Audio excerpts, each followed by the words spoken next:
Of all the victories of man, the greatest is the victory over himself. In this age of superstars and astrodomes, there's another brand of athlete. He trades the cheers of the crowd for the sound of the wind. He challenges yet cooperates with and respects man and nature. He competes with himself. Events become experiences to be used in life. David Smith is such a man.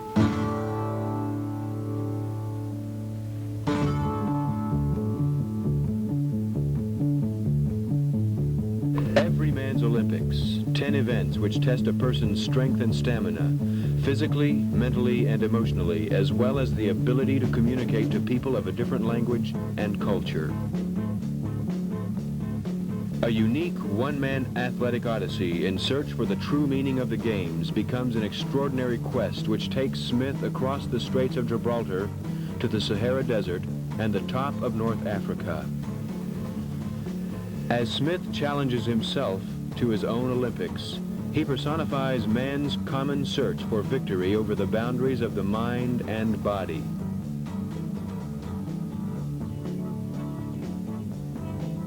Waves of joy flowed through my being. I was participating in an Olympic odyssey. Marrakesh, Morocco. For centuries, travelers have gathered here in the square. Musicians, scorpion eaters, acrobats, snake charmers, and storytellers compete for an audience. Here, Smith found an opportunity to overcome something other than an athletic barrier. It was a chance to get past cultural and racial differences. And it was one of the events. I had come to North Africa to prove, at least to myself, that the ideal of the Olympics is for everyone. Near the boundary of the ancient world seemed a fitting place to begin my Olympiad. I wanted to test my own limits with a wide range of challenges designed to test and teach the inner as well as the physical person. I had some questions. Does the cheering of the crowd trigger the maximum effort, or is there significant reward in the joy of the experience itself? How can we tap the unmined vein of our own potential? If there is more than winning and losing, maybe it's playing throughout life. Life is not a spectator sport.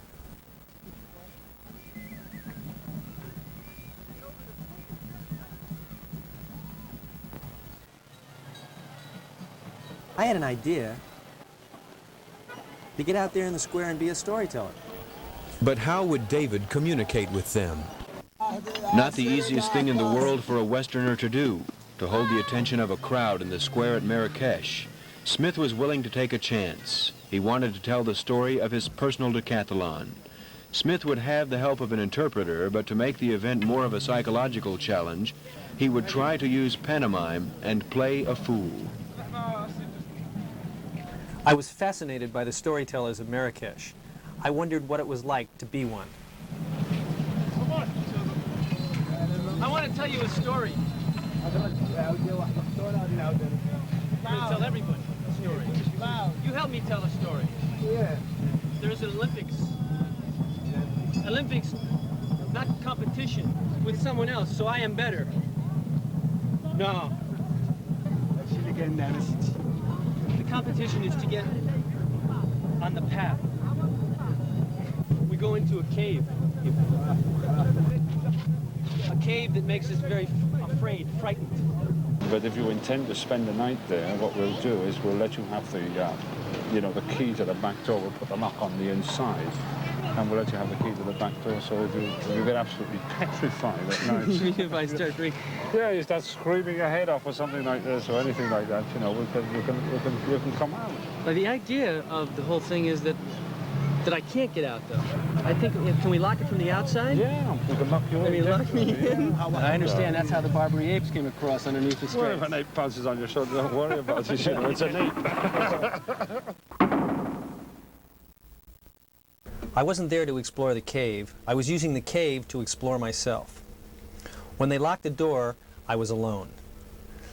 I was very tired, both from a strenuous run through Gibraltar and transatlantic jet lag. I moved down into a small chamber to sleep. I clicked off the flashlight. I couldn't believe the darkness. It was lighter when I closed my eyes. I wasn't prepared for the terror that welled up in my mind. Water drips began to sound like footsteps of giant marching creatures. On went my flashlight, its beam intercepted by a stalagmite that seemed to be covered by evil, grinning faces. The sounds became horrifying, frenzied. Was it an illusion? I didn't know. I did know that people had disappeared exploring this cavern. My breathing almost stopped. I was rigid with fear, imagining hideous monsters were connected to the strange sounds. Then it occurred to me I would hug whatever approached.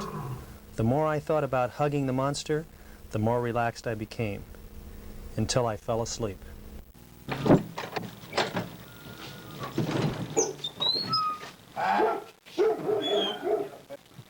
David! Good morning. How's it been? Was it all right? Cup of tea, eh? Maybe. Okay. Nice cup of tea. Oh, yeah.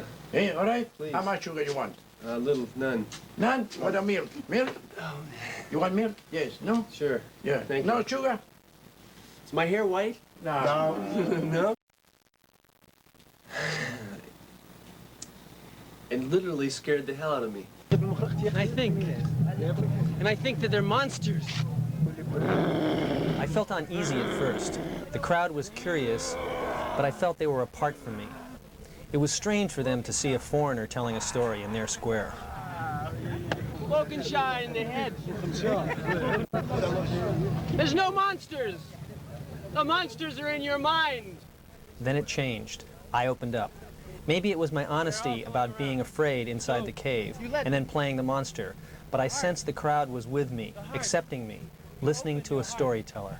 I had won them over. Your heart. And relax. Yeah, I was told about this. Oh. It was St. Michael's Cave. Freaked me out. It really You were scared, were you? I was scared. Yeah. It's surprising that, you know, because only a few weeks ago there was a write-up in the paper that they had seen a creature or A creature? Well, they found footprints of a particular creature or animal in there, and the curator of the museum was called up there to investigate what kind of a creature, and apparently it wasn't a rockade. He offered a key to me to go take the other side door, and I said, no, I'll just Stay in. lock me in. And in fact, I must admit that I flashed on that I wish I had the key. Number two, with blindfold in the Casbah in Tangier, with comme ça, cannot see but hear everything, and run into walls,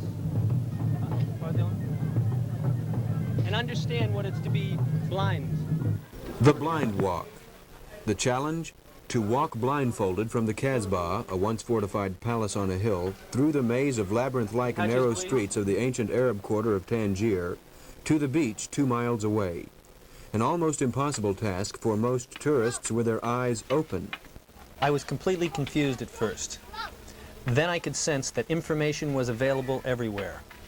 I had to quickly learn to interpret it to accomplish my goal. My other senses had to develop. Then I got into the flow. Another sense was moving me through the narrow streets. My auditory sense was more acute. Children were my guides. It's almost as if I'm behind my senses, and that there's a light inside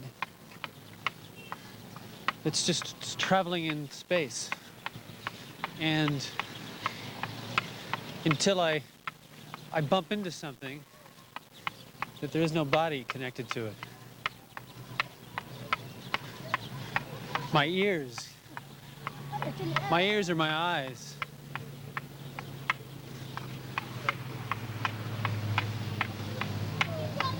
And this stick is an extension. This stick is my eye.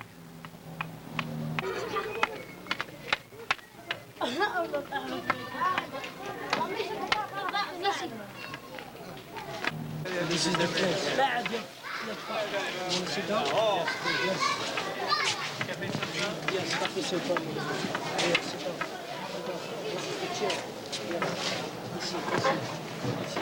I gained respect for the blind and for my own senses. The Sahara Run. In this event, Smith would be competing against the blazing sun and the desert, as well as himself. He would attempt to run 26 kilometers between two oases, finishing at Gulameen.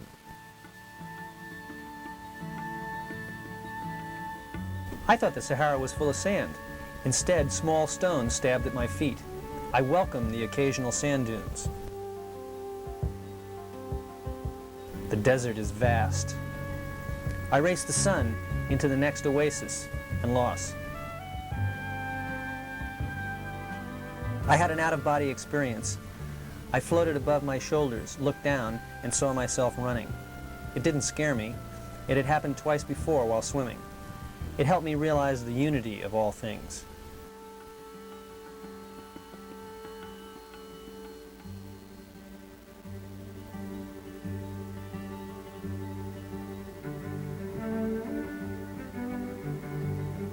A shimmering speck on the horizon eventually transformed into a man on his donkey. Two more dots became Tuareg tribesmen leading camels.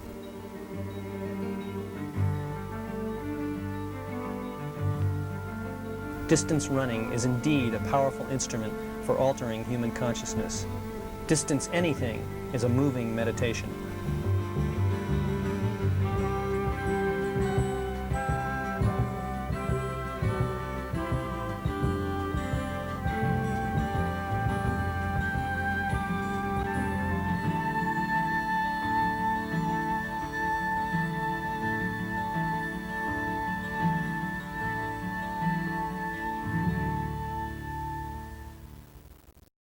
Camel market. Gulameen is the scene of a popular camel market, where the notorious Tuareg blue men can be found. Smith's next challenge? To put himself literally into the shoes of a blue man, to gain a better understanding of who the blue men nomads are. Underneath the skin is... you got skin too.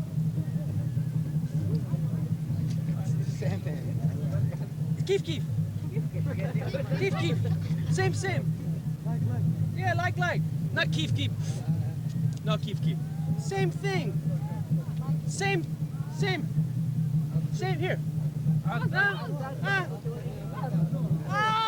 Same. Hey, same. Jamil. Comme ça, with the hump.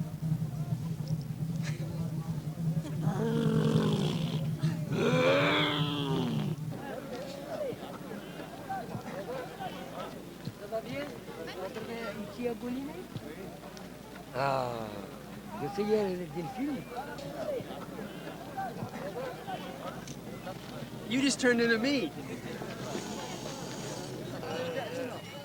No gun.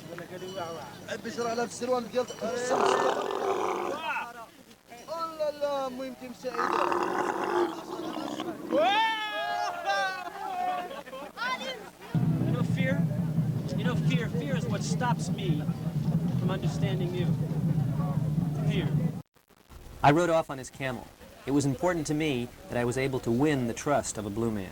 More than anything else, the blue men value a person's word. Important things in yoga is to relax. In Marrakesh, Smith met 6 Danish models, all slightly hungover from a night's partying. He would give them a yoga session in the exotic gardens. Not only would it eliminate their hangovers, but it would be consistent with the overall Olympian goal, breaking cultural barriers through knowledge gained from physical endeavors. Okay, that's a little high. Bring it down a little lower. Exhale down. Now rapidly. Close your eyes.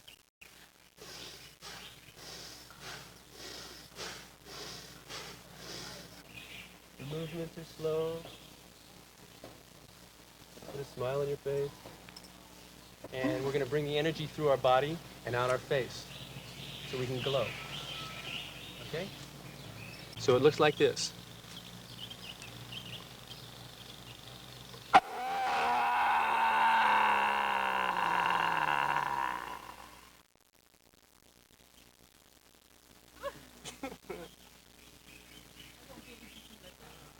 Okay, let's try it. It's only your inhibitions that stop you from doing that. So let's try it. We'll all do it together, okay? We won't even look at each other. We'll just do it ourselves.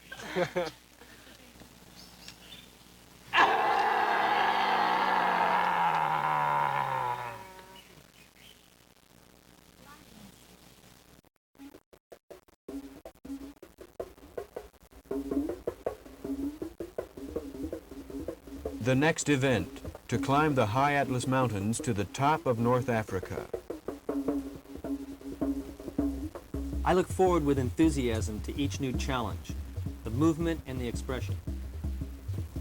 I'm not a technical rock climber, but I welcome the moments of concentration while holding on to the rock face, being absolutely engaged. These games establish contact between me and the environment, air, earth, water, fire, and people. I believe playing different types of games broadens my perspective towards sports, making participation a richer and more rewarding experience. Playing is winning. Sports in the wilderness provide release from tensions.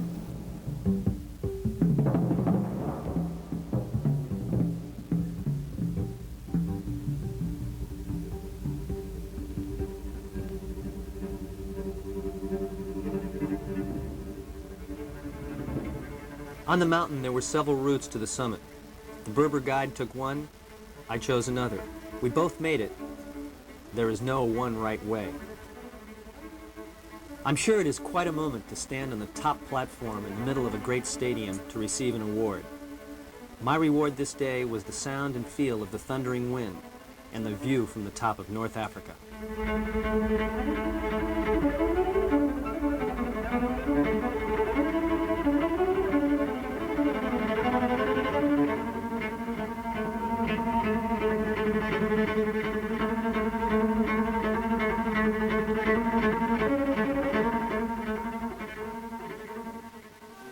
After climbing up the mountain, it was only natural for Smith to roll down into the valley.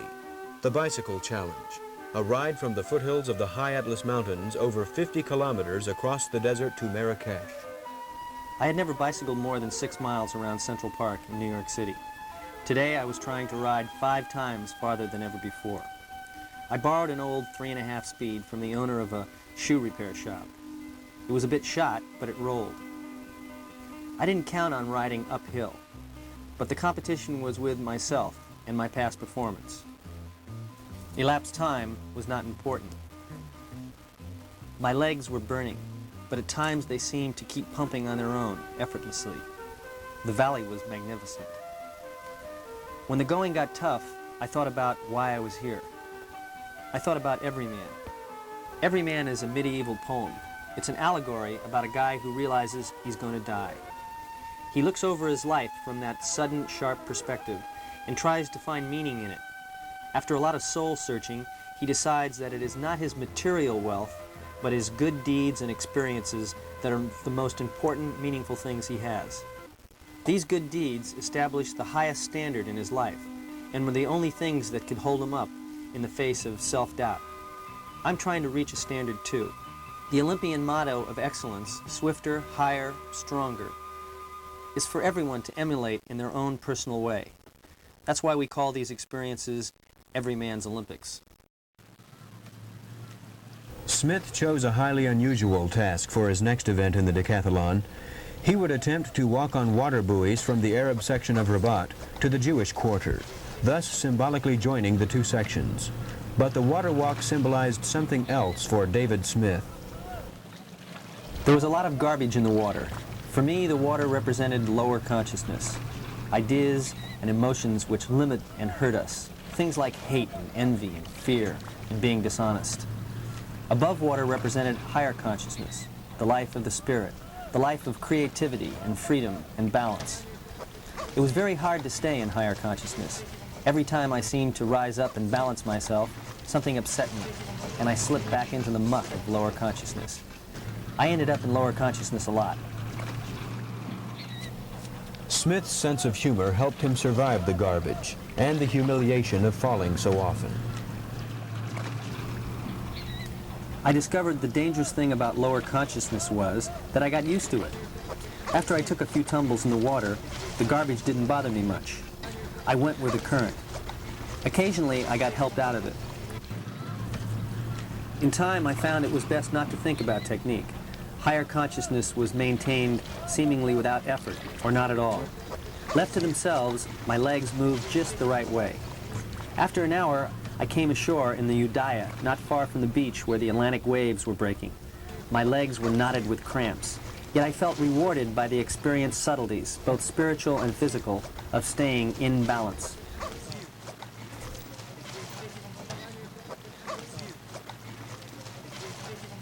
Smith's second encounter with water was far more perilous than the first. There were no laughs to be had. In fact, he risked losing his life. Smith's decathlon ended at the Rock of Gibraltar, the last event to swim around the rock.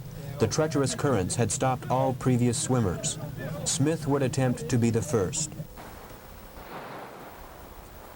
Originally, I had planned to swim from Europe to Africa, but as in most Olympics, politics fouled things up.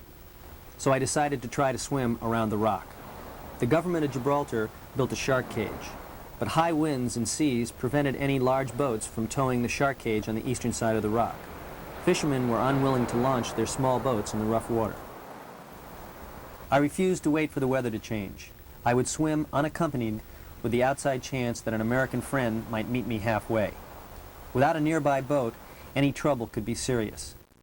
David consulted the ex-smuggler who guided him when he became the first person to swim from Africa to Europe. Go out to 200 yards, and you are safe from the heavy seas here, no? Then the flow of the current will be all in your favor up to Europa Point. When you come to Europa Point, we have the sewage system here, which is very, very dirty, the water there. Right. So I have to go out around that? No, you cannot go out. If you go out around, say, 20 yards or 25 yards, you will multiply that about 5 times, and then you will... I'll be washed down to Tunisia? Not to Tunisia, but you will say, you might be washed away a mile out of Europa Point. Okay. The sewage, the outlet of the sewage is there. But forget about it. You close your mouth. More garbage, all right. After battling through the surf and getting tossed around in the rolling seas, I wondered if I bit off more than I could chew. The question of, what am I doing here, often comes up. And then I got into the rhythm and I was fine. A few hours later, I was nearing Europa Point, the most southerly tip of Europe. There was not a boat in sight. I thought I saw a shark's dorsal fin.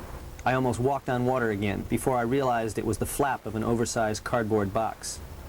I cut close to Europa Point to avoid the offshore current. The seas began working me in towards the rock. Before I realized it, I was dangerously close to a sheer wall. Waves were crashing against the rock. I had to sprint seaward or be smashed.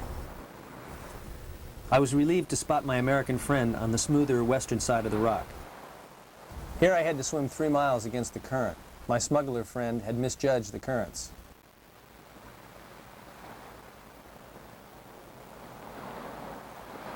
Part of the crew off a Russian ship were the only spectators.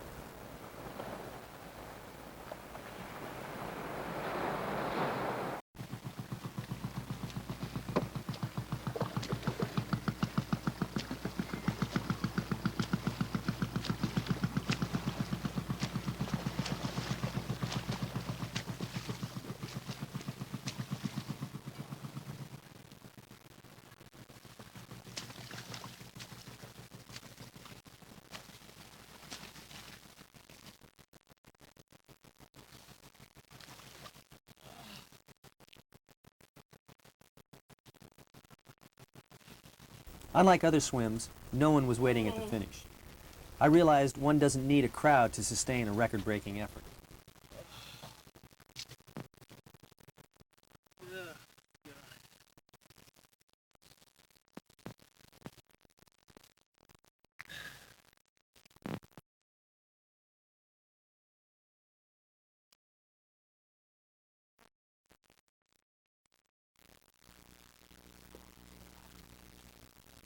What do we do these things for? A question answered by the very fact that Smith had completed his Olympiad and the difficult swim. He had learned from each experience. What is the importance of Everyman's Olympics? Perhaps that question can be answered by Dr. Joseph Campbell, a scholar of mythology. The myths of initiation, passage, and trial are essential to the human race. If they are not supplied through art and culture, they will appear spontaneously, although perhaps disguised, from the hero of 1,000 faces. The ultimate message of Everyman's Olympics is one of hope and courage. It is the conviction that everyone can aspire to a standard of excellence, that everyone has an odyssey to undertake and very difficult barriers to confront, and that for all of us, regardless of race or culture, there is a spirit of truth to assist us, even in the darkest moments.